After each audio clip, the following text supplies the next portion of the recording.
Hello, everyone.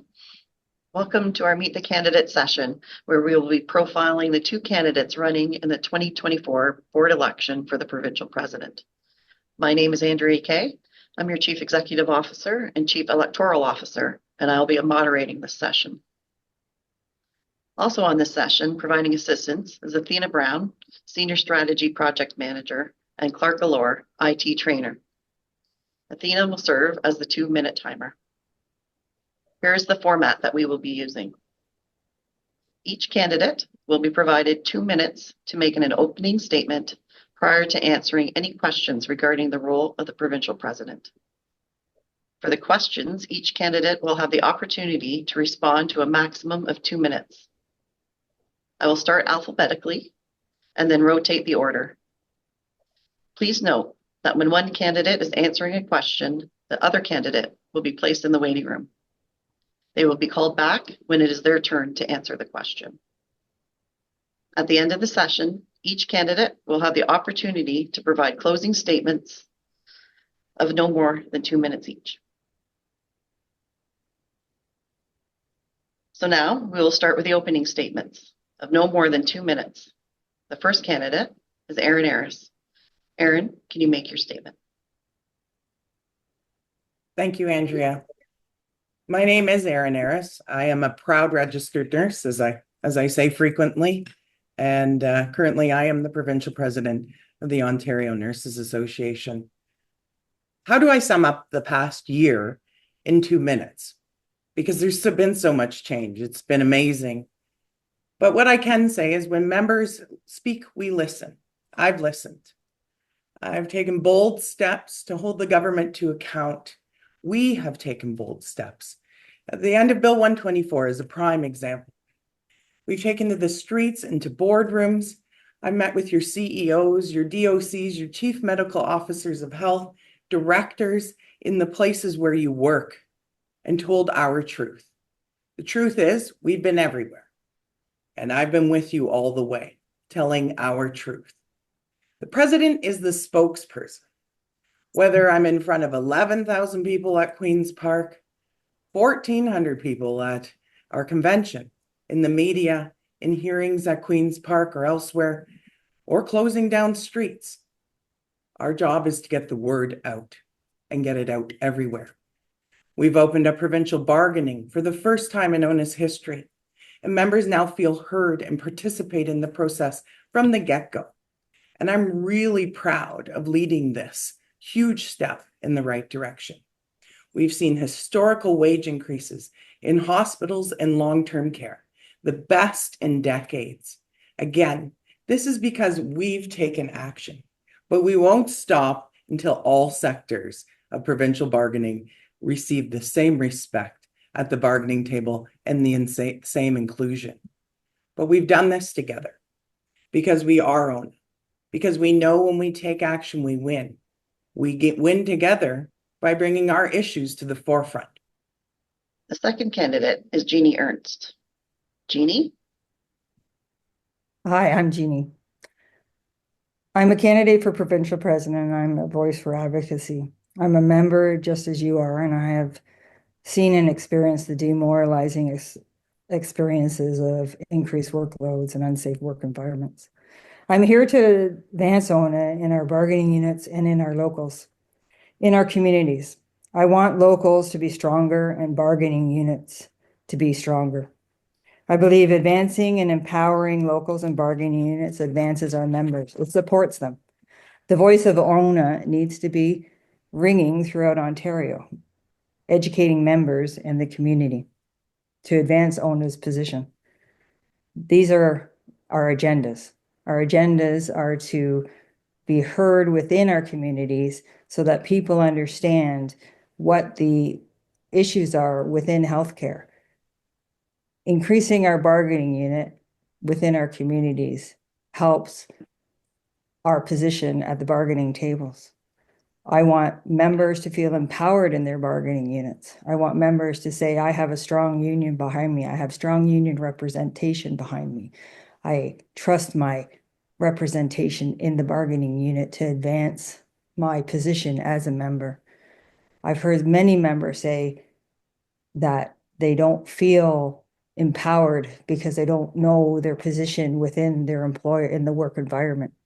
And that needs to change. I feel members need to have that voice within their bargaining unit to say, no, my employer is not following the contract. My employer's making things worse for me in my work environment. I can't meet my competencies.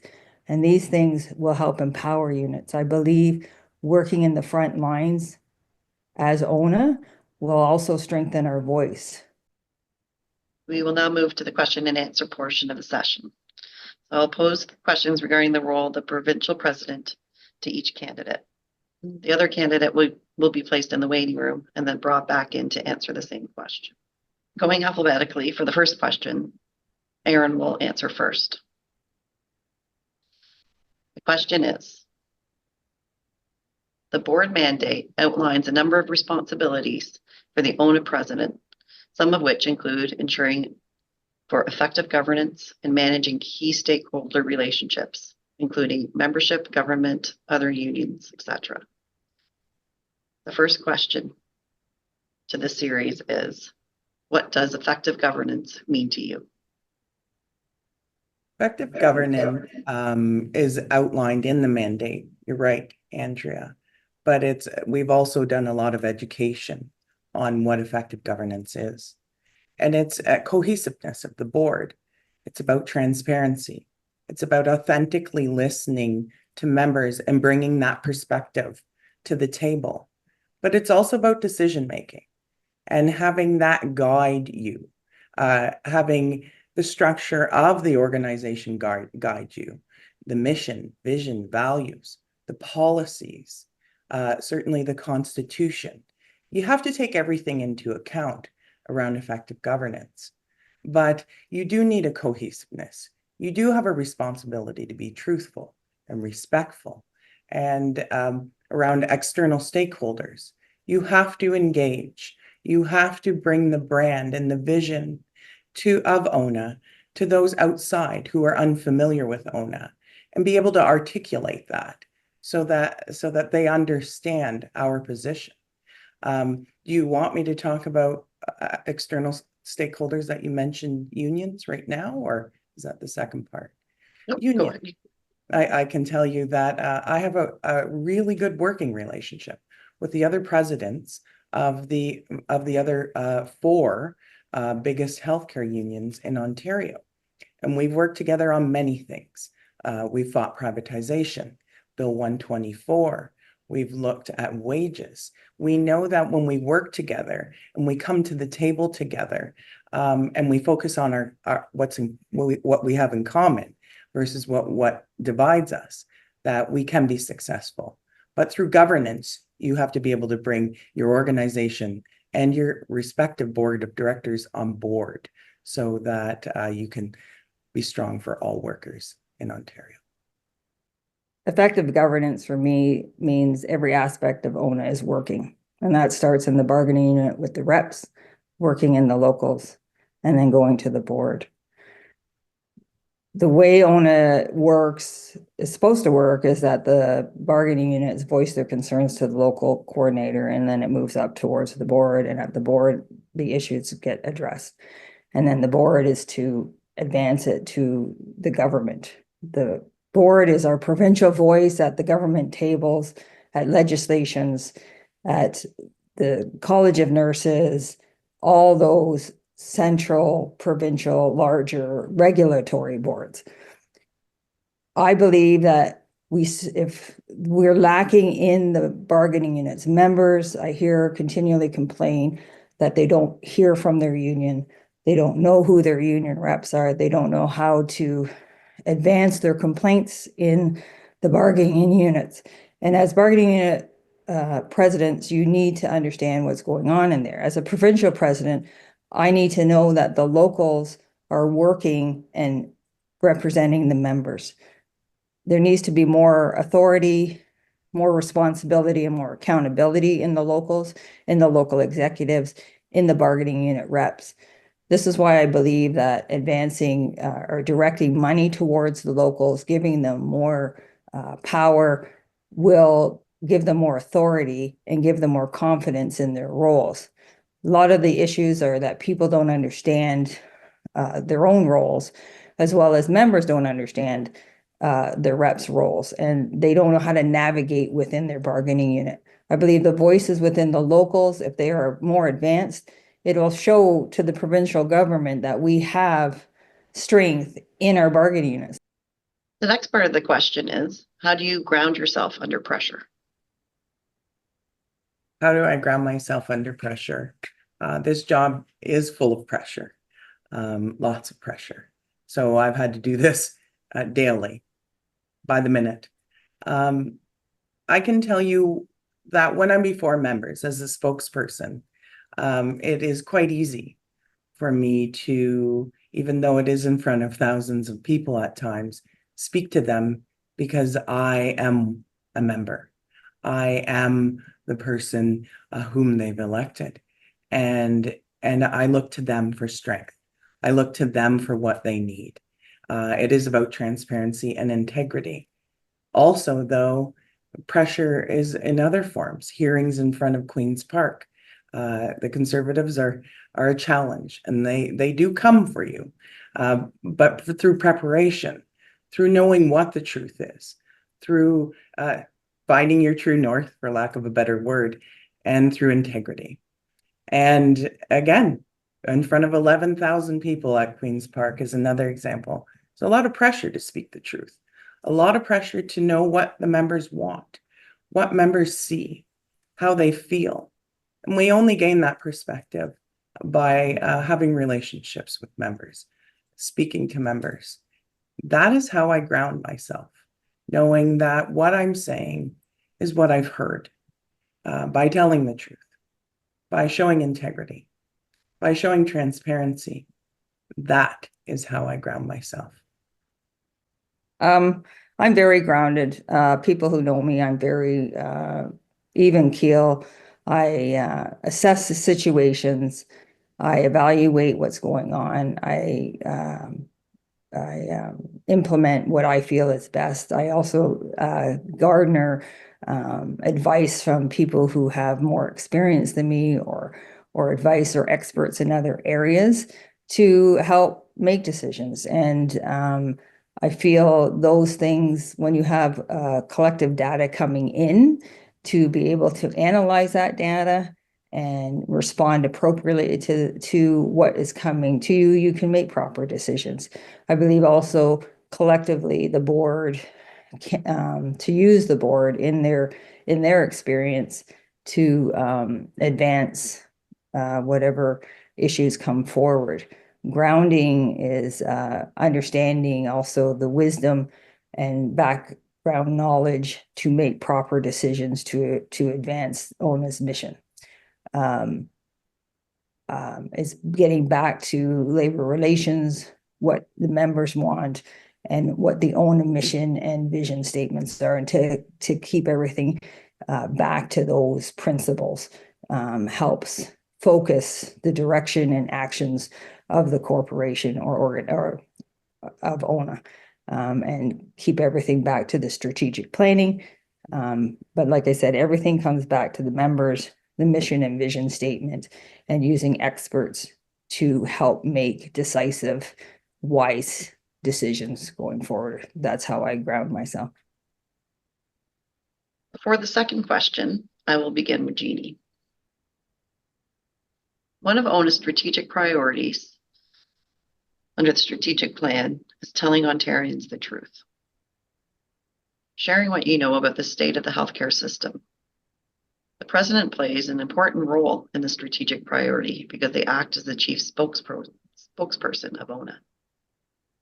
What are the key priorities Ontarians need to know about our healthcare system, and what leadership style and actions would you use to get the message out there to the public if you became president? The leadership style that I would use is more of an expert style.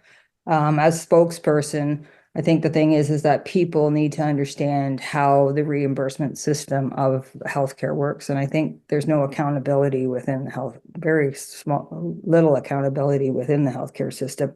And I think that also makes it hard on nursing and other healthcare professionals, because it's all based on a volume-based reimbursement. So there's no accountability on the employers who get the reimbursement money. And I believe that as members, if we voice those issues to the public and to the province of how the spending and how the agenda of the government is deteriorating their healthcare because they want to do privatization and limit the amount of healthcare providers at the bedside, it affects their value and their quality in the care. If people knew that, you know, hospitals are given the money and they can divide the money how they want, and not putting it in the bedside at their quality for their care, for quality care, I think that sends a message. I think that agenda of pushing forward to the community as well as to the public that they need to instill more accountability in the employer to deliver quality health care is where the voice needs to be. I believe also, like I said, if we empower the bargaining as that voice gets louder, because members are holding the employers accountable for quality care. And that sends a message to the provincial government as well, that people are getting knowledgeable. I believe speaking out and having public awareness helps our bargaining unit power. The fact is, Ontarians are starting to know the truth because of the actions we've taken. But the key priorities are clear. We have the lowest RN ratio per capita in Canada, rock bottom. We would need 25,000 more RNs to reach, you know, the average in the country, and that's sickening. So short staffing, the erosion of our work, and it is not just limited to RNs. We see shortages in all the designations that we represent. That is one thing. Staffing, safe staffing ratios need to occur, and we are working toward that right now. But we also need a safe work environments, psychologically safe work environments, free from violence. These are other issues entirely. And this is entirely preventable and entirely unacceptable that this continues in this day and age. And we need equity across all sectors, harmonization of wages, and we need to be valued for the work we do. Care work is not free. It is provided by professionals who are deserving of the same wages as other sectors. But how do you implement this? Well, I can say I've done my best.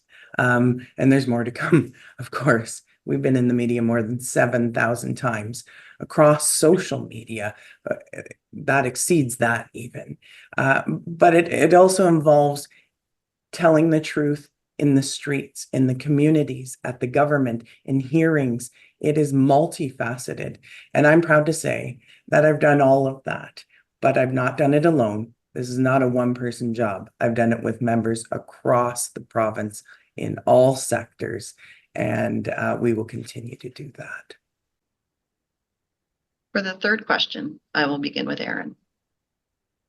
This question is directly from our membership, and it comes with a follow-up question. How would you engage grassroots members? Well, this is multifaceted as well. What we've seen is we've made huge leaps and bounds to do just this. But engaging grassroots members is really my favorite part of this job. I've been to everywhere, as you've seen in my video, my resume, across the province, visiting you in your workplaces, speaking to you about what matters to you, to ONA members, and getting to know folks across the province, which is important. But it goes beyond meeting and talking, even though that is one of my favorite parts of this job, the unvarnished conversations that we have in your workplaces. Engaging, ONA has to be a reflection of what these members want, how they identify. And what we've done is we've done just that. We've engaged more grassroots members in education opportunities. So leadership, for example.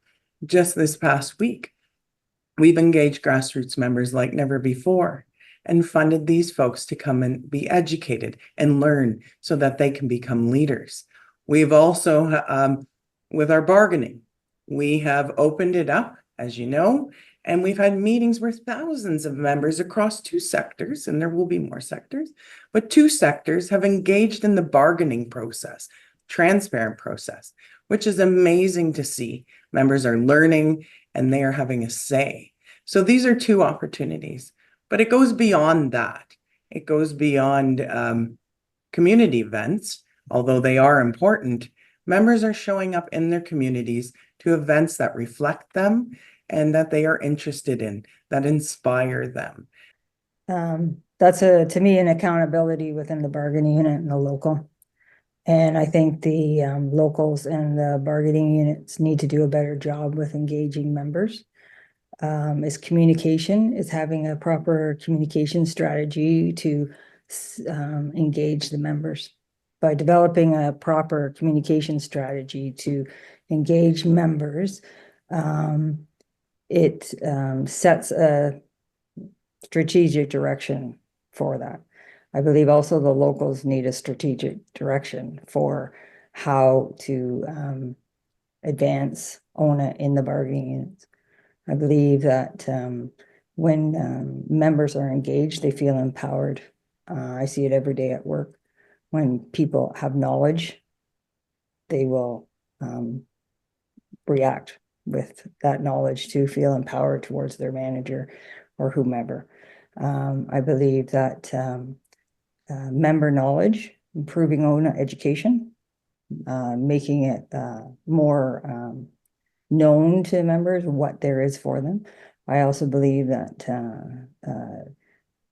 even locals doing more within the local to educate members, not just having the bare minimum of what's laid out in the Constitution.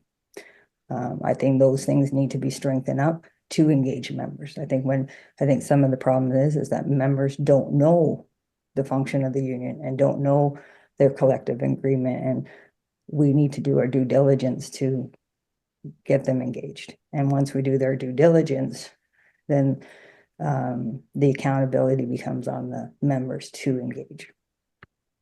And I think they will, because people want the knowledge on how to navigate the employer work environment. And the follow-up question from the membership in this series is, and how would you restore confidence in those members who have lost interest and confidence in ONA? I think we have seen that. We've seen just that. As I said before, we have seen members like never before running for positions within ONA. When we put out expressions of interest for committees, we've seen interest like we've never seen before from members that we haven't seen before apply for these opportunities. So it is amazing. How do you restore confidence? Well, that's part of the mandate that we spoke about earlier. That is to inspire and motivate in the members in the organization and ignite pride. And we've seen that, but they're seeing it by results. Members see that ONA has defeated Bill 124. Members have seen ONA in their communities taking actions on issues that pertain to their workplace exclusively. Members have seen us win together as a group, collectively, with other unions, but with ONA predominantly.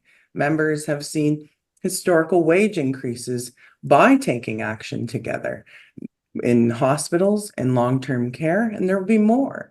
So I think members are seeing a difference. And not only am I seeing it anecdotally, they have told me that they're seeing a difference in ONA, that there is a shift, that there is a sense of pride and hope across the province. So I see that we're making progress, and there's much more to do, but I'm quite willing to take that on further.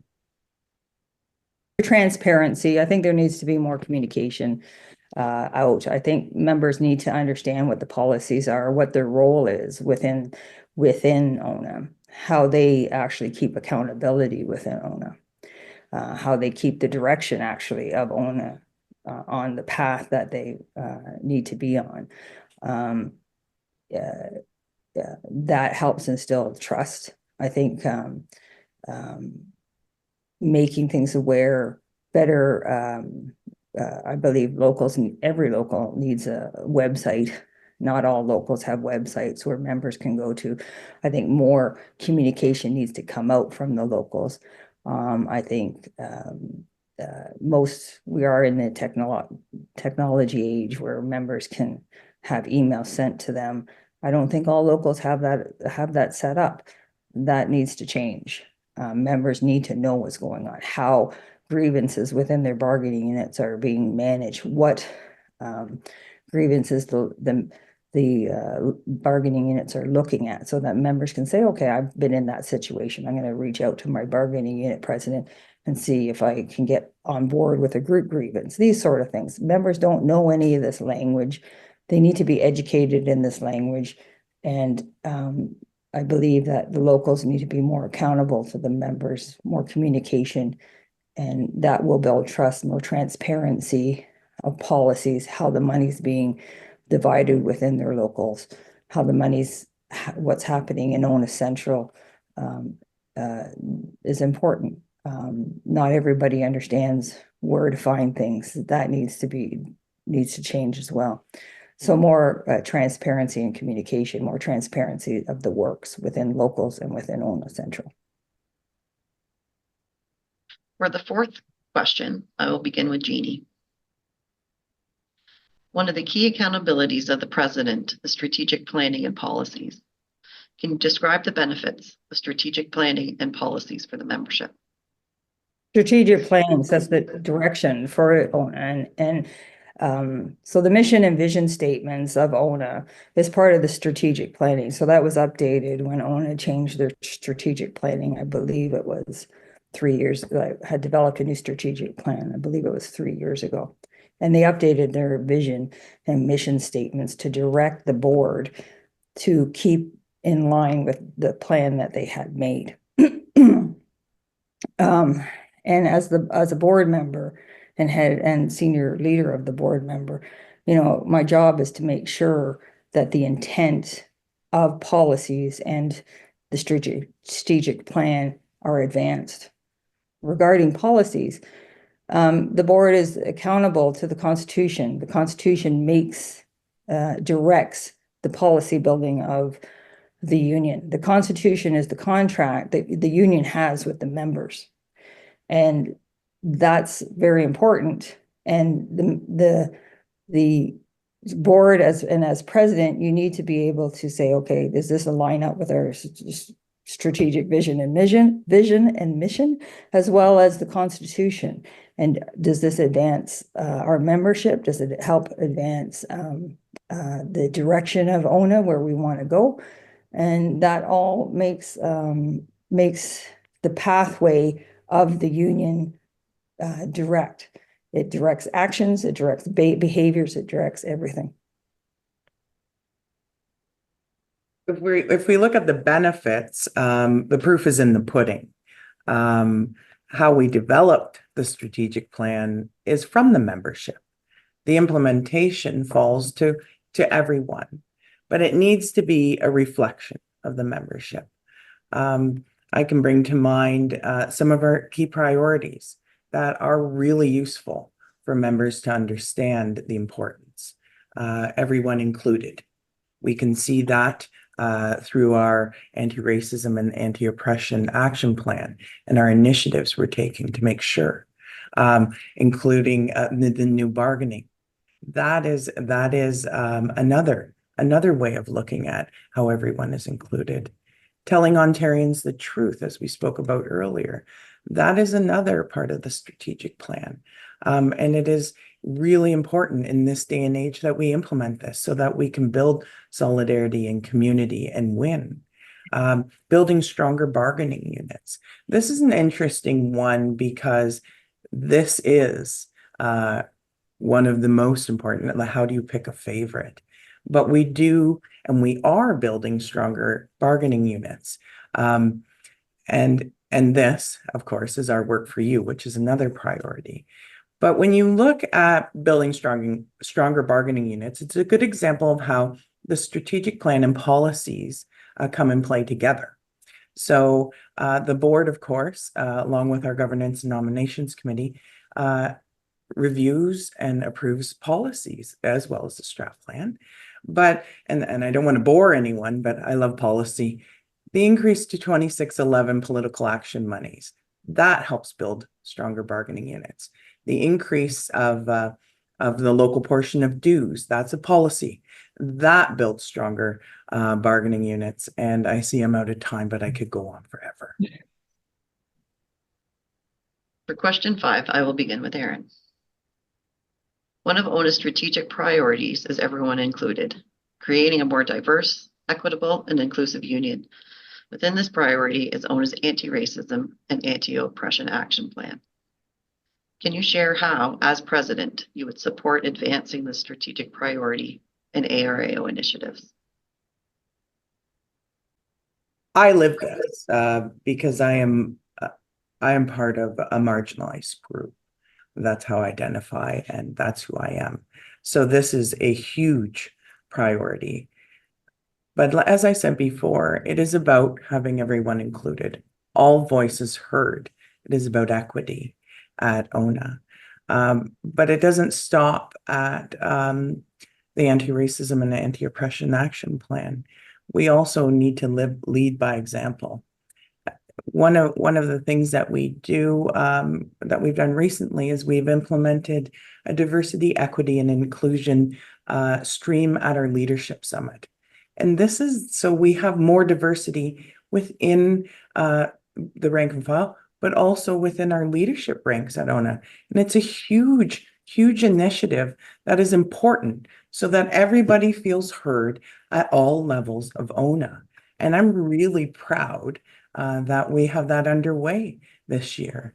In addition, we know that the National Center for Truth and Reconciliation and the 94 calls to action, and what that looks like and how it is a priority to ONA. It is identified in our vision, mission, and values. It is a core belief here. And I'm proud to say that I play a part in that I lead every meeting with my own reflections, and it's sincere and written by me, and it's a little bit difficult for me to articulate, but being a person who has been subject to this, I do understand the need for equity and for all voices to be heard at ONA.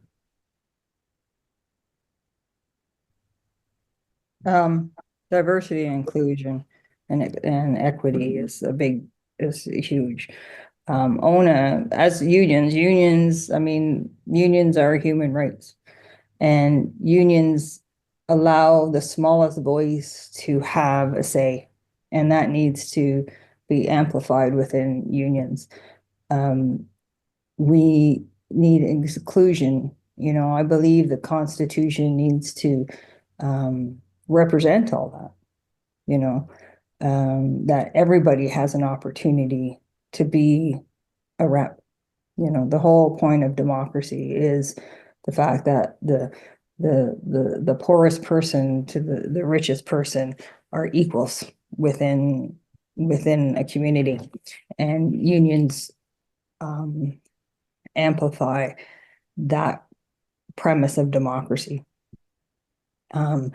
The Constitution sets the tone of the union, and that needs to be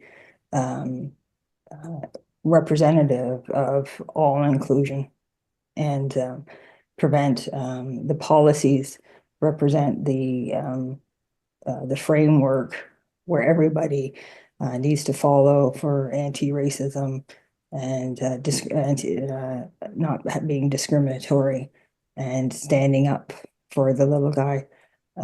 Because the thing is that we work in a society in healthcare sector that deals with vulnerable people. And we see that the disparities within our own healthcare community. And as a healthcare union, we need to voice those concerns for that population that isn't heard. For the sixth question, I will begin with Jeanie.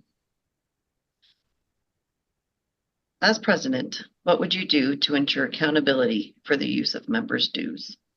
So that has to go back to locals as well as ONA Central. I mean, there needs to be what I've discussed is transparency on how the dues are going. And then the thing is that once the dues are spent, like how profitable was it to ONA? You know, the problem is that a union does not have like a product that goes out.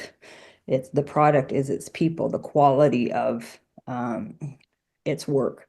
And the accountability is within the locals as well as within ONA Central, and it comes down. Members should have a complaints process of we don't agree with how the finances are being used in our local, so forth and so on. I know it's voted on. A lot of members don't go. You know, like those sort of things, I think needs to be set up properly within the policies of ONA. There needs to be transparency within ONA about how the money is being divvied up, where it's going. I think I believe more money needs to go back to the locals to educate reps, as well as local executives, as well as members themselves on the governance side of ONA. And I believe that the financial education and accountability within locals and with ONA need to be discussed. It should not be just general, this is where the money went. I think people need to know where exactly their money is going. And people don't feel it in the bargaining. So they feel they pay the money and they don't see in the bargaining it's things changing. And that's where I want more accountability in the bargaining and locals, and then have more transparencies within the locals. Well, I think we've seen accountability for the use of members' dues. We have been more transparent than ever. We are, well, I'm frugal, to put it mildly. So we've seen cost cutting across the organization, and I'm happy to report across the board of directors to be included in that. But also it is around transparency and what we present to our leaders at our provincial coordinators meeting.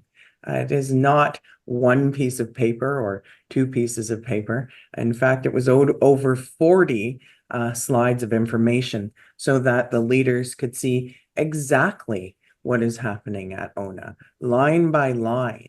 And I'm proud to say that we are very, very transparent and very conscientious of how we spend dues. We have a number of staff, I think around 300 at last count, and we invest in our staff.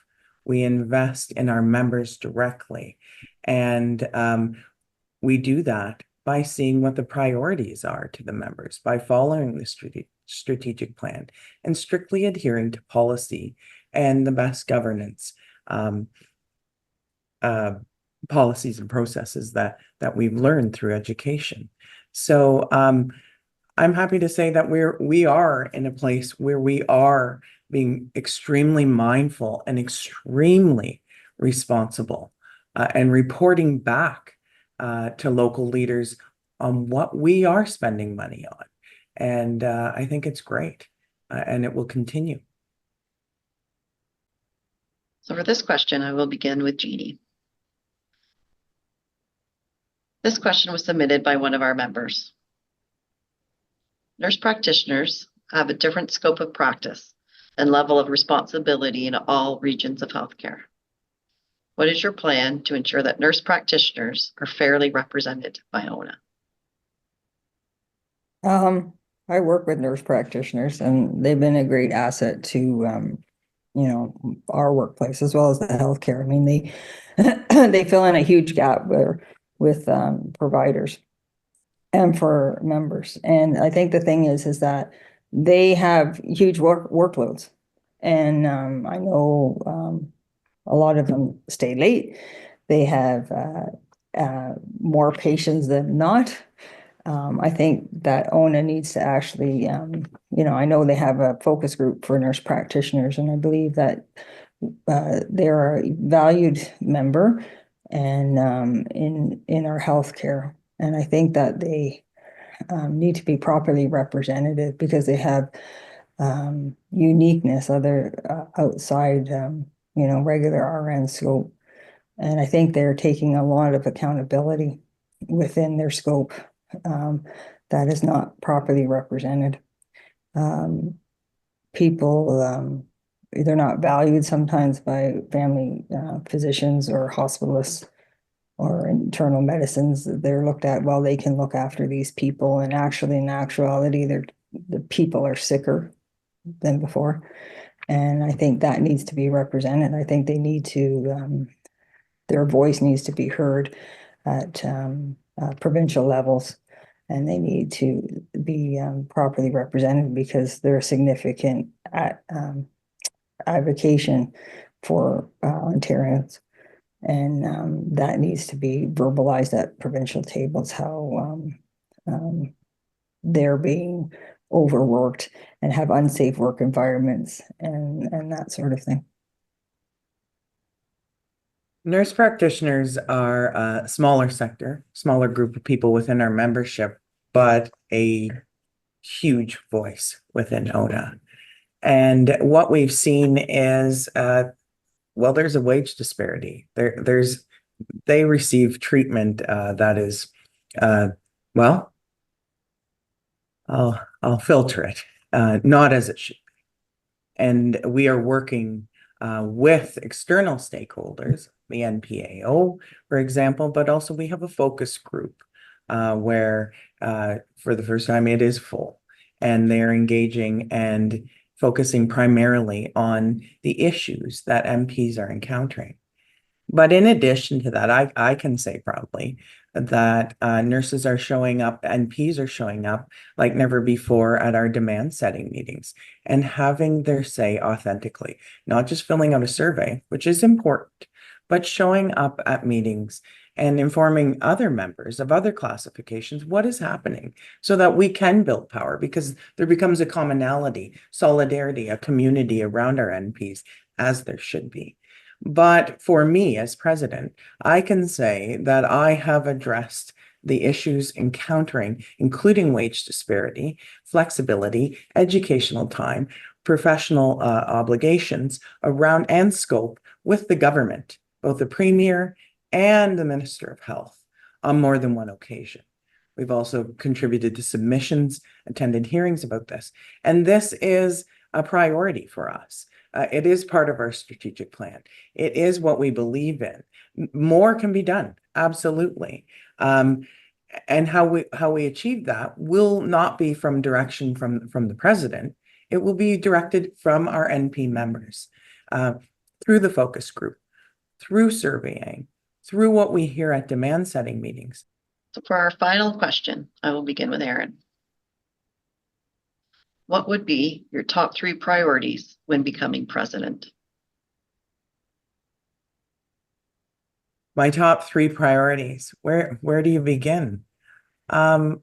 We need to see the wage disparity leave Ontario.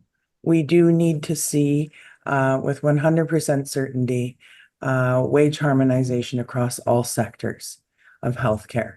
Otherwise, we will never see an improvement in staffing. Staffing is another issue. We need to see staffing ratios. And although it is not directly the president's job, that is something that I can say as sitting in with elected provincial team members on the bargaining teams, that is a priority. And members will see that is a priority because they are included in bargaining now. But we need to continue to advocate. And where the president comes in is I can continue to advocate with government, and with external stakeholders to see how we can move toward that. But I think we can get it done. Well, we'll get it done through action. And my third priority, well, I have lots of priorities, but the end of violence in the workplace, and continuing to advocate for that. Members are subject to violence daily, and I've shouted this from the rooftop, including when I sat next to the Premier. But we need to continue. Our staff need to continue. That is not the President's purview, but we will continue to advocate for that and forcefully make it known in the community. And that's where the President comes in as a spokesperson, telling the truth and making sure that everybody knows exactly what is happening in healthcare. Top three priorities is member engagement and having members, engaging members to feel empowered to hold employers accountable. The other priority I would do is having our voice heard throughout Ontario to increase our bargaining unit power within Ontarians, to have Ontarians knowledgeable so that they understand the welfare of their health and how nurses are impacting that health, and also to continually to pressure the government on advocating for better health for Ontarians. With the threat of privatization, nursing shortages, funding cuts, the government's concerned with cost, quality, and access. We have universal health care, so we have huge access to health care. And Ontarians aren't getting proper access, and people are falling through the cracks. And as a largest nursing union in Canada, making up a huge percentage of healthcare workers as nurses, we are their voice, and we need to educate the people, we need to educate our members, and we need to educate the province. Thank you, candidates. We will now hear your closing statements of no more than 2 minutes. The first candidate to make a closing statement will be Jeanie. ONA is a proud union. It is the largest nursing union in Canada, and this collective voice has power. This power should be used to advance members' vision and mission. We are members. As members, we need to harness this collective voice provincially and locally. It is you as members that voice needs to be heard in every corner of Ontario, advancing healthcare for Ontarians. You are healthcare, and you are advocates for healthcare. ONA is your voice, advancing your position. I ask you to consider what you want in ONA, because what I hear is members want more voice in their bargaining units. And I believe strengthening the bargaining unit strengthens our voice provincially. Member empowerment empowers ONA. I believe that your voice should be heard in, like I said, in every corner of the province. And it's so important for you to vote, to get registered, and to vote and practice your democratic right. Thank you. We will now hear from Erin. When I ran the first time to be your president, I asked that ONA rise up. And boy, have we ever. My job as president is to fiercely protect ONA, to inspire and motivate the organization, to ignite pride, to be a champion, and to create champions. That is the most important part. We have seen members show up like never before across workplaces, across your communities. Members are champions. We are proud, we are heard, but we will need to be stronger. Our voice is louder and our presence felt everywhere. And this is not a one-person job. We must continue until Ontarians hear the brutal truth, our truth. But we know when we show up, we win. We know this. This is how we show our strength. ONA has become a force in the past year in labor, a force in our communities. And I want to say we're never going back because we have come too far. So I'm asking that you vote, that you take part in this process because it is a privilege to do so. Be well.